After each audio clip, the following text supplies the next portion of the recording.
Hi అండి.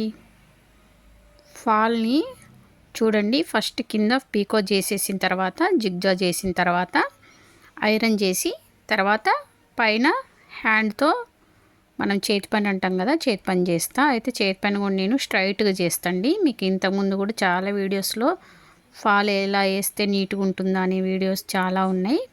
అయితే పైన అలా స్ట్రైట్గా చేసుకుంటే మనకి ఎన్ని వాష్లైనా దారానికి ఫాల్కి మధ్యలో గ్యాప్ అనేది లాగినట్టుగా రాకుండా ఉంటుంది అన్నమాట. అంటించినట్టే ఉంటుంది ఫాల్ అనేది.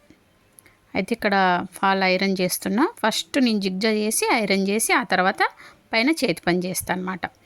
అయితే ఈరోజు మీకు న్యూ కటింగు చెప్పాలనుకున్నాండి. నాకు టైం సరిపోలేదు, అస్సలు టైం సరిపోలేదు.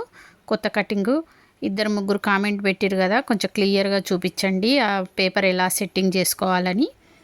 అయితే నేనైతే రేపు తప్పకుండా వీడియో చేస్తాండి. నా వీడియోస్ అయితే ఫాలో అవ్వండి ఫ్రెండ్స్.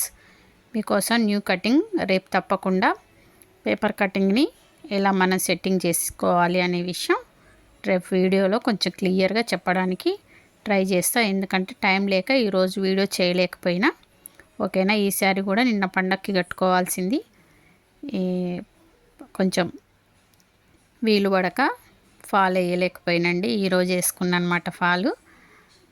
ఇంకా రేపైతే వీడియో తప్పకుండా పెట్టేస్తా. మా వీడియోస్ని తప్పకుండా ఫాలో అవ్వండి. బ్లౌజ్ కటింగ్ కరెక్ట్గా నేర్చుకోండి. ఓకేనా.